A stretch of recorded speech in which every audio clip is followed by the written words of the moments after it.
देखिए हीरा एक्सप्रेस 12 सितंबर से आपके नजदीकी सिनेमाघरों में।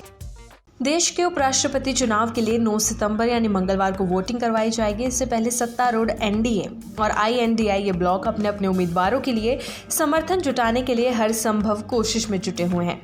दिलचस्प हुए इस चुनाव में दोनों ही गठबंधन अपनी अपनी जीत को लेकर आश्वस्त हैं, लेकिन राह इतनी आसान नहीं। दरअसल पिछले महीने स्वास्थ्य कारणों का हवाला देते हुए जगदीप धनखड़ ने उपराष्ट्रपति पद से इस्तीफा दे दिया था, जिसके बाद ये चुनाव करवाया जा रहा है।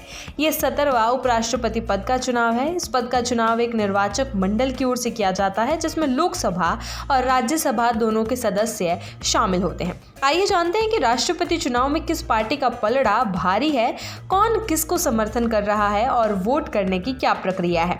इस बार उपराष्ट्रपति चुनाव में तमिलनाडु से बीजेपी के वरिष्ठ नेता सीपी राधाकृष्णन और आंध्र प्रदेश से सुप्रीम कोर्ट के पूर्व जज बी सुदर्शन रेड्डी के बीच मुकाबला है। महाराष्ट्र के राज्यपाल राधाकृष्णन को बीजेपी संगठन का एक वफादार और भरोसेमंद चेहरा माना जाता है और वे दक्षिण भारत में अपनी उपस्थिति मजबूत करने की पार्टी की रणनीति का हिस्सा है।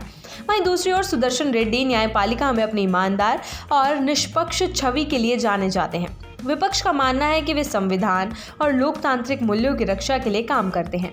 राजनीति और न्यायपालिका के बीच ये सीधा टकराव इस चुनाव को और भी ऐतिहासिक बनाता है। उपराष्ट्रपति का चुनाव एक निर्वाचक मंडल की ओर से किया जाता है, जिसमें संसद के दोनों सदनों के सदस्य शामिल होते हैं। यही नहीं, इसमें मनोनीत सदस्य भी भाग लेते हैं। इस चुनाव में राज्य विधानसभाओं की कोई भूमिका नहीं होती।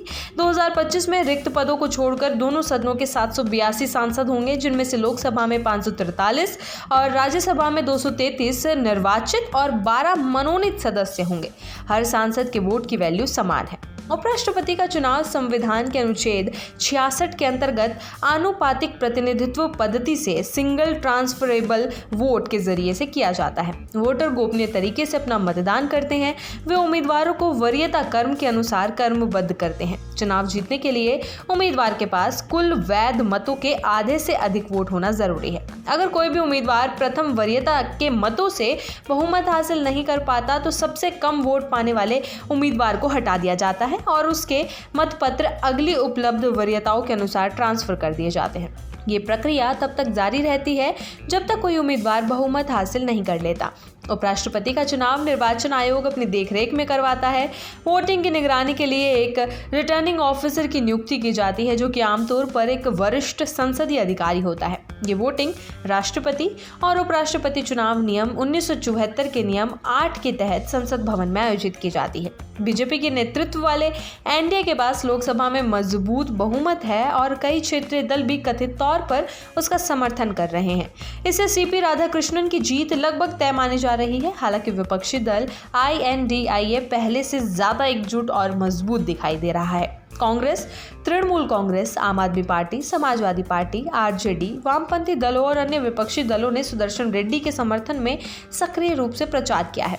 साथ ही साथ शिवसेना रेड्डी को समर्थन दे रही है। इसके अलावा ऑल इंडिया मजलिस इत्तेहादुल मुस्लिमीन के राष्ट्रीय अध्यक्ष असदुद्दीन ओवैसी ने तेलंगाना के मुख्यमंत्री रेवंत रेड्डी के कहने पर जस्टिस सुदर्शन रेड्डी को समर्थन देने का फैसला किया है। वहीं रक्षा मंत्री राजनाथ सिंह ने डीएमके अध्यक्ष और तमिलनाडु के मुख्यमंत्री एमके स्टालिन से संपर्क किया था और समर्थन मांगा था, लेकिन स्टालिन ने किसी तरह का बयान देने से परहेज किया। इसके अलावा वाईएसआर कांग्रेस पार्टी ने एनडीए को समर्थन देने की बात कही है। उनके पास लोकसभा में 4 और राज्यसभा में 7 सदस्य हैं। उसने पिछले राष्ट्रपति और उपराष्ट्रपति चुनावों में एनडीए उम्मीदवारों का समर्थन किया था। इस समय बीजेडी के मुखिया और ओडिशा के पूर्व मुख्यमंत्री नवीन पटनायक दिल्ली में मौजूद है। उन्होंने उपराष्ट्रपति पद पर वोटिंग को लेकर पत्ते नहीं खोले हैं। बीजेडी की वरिष्ठ विधायक प्रमिला मलिक जरूर कह चुकी है कि पार्टी प्रमुख ओडिशा के हितों को सर्वोपरि रखते हुए उचित समय पर फैसला लेंगे। उपराष्ट्रपति चुनाव से पहले बीजेपी ने अपने सांसदों के लिए 2 दिवसीय कार्यशाला का आयोजन किया। इस कार्यशाला में पीएम मोदी समेत पार्टी के सभी सांसद मौजूद रहे हैं। इस कार्यशाला में सांसदों को मतदान प्रक्रिया और गुप्त मतदान की तकनीकी बारीकियों के बारे में डिटेल में जानकारी दी गई है। एनडीए नेतृत्व ने इस बात पर जोर दिया कि किसी भी तरह की लापरवाही विपक्ष को फायदा पहुंचा सकती है, इसलिए सांसदों को सतर्क रहना चाहिए। विपक्ष ने भी अपने सांसदों के बीच एकता सुनिश्चित करने के लिए लगातार बैठकें की हैं। उपराष्ट्रपति चुनाव में एनडीए का पलड़ा भारी दिखाई दे रहा है, क्योंकि उसके पास लोकसभा में बहुमत है।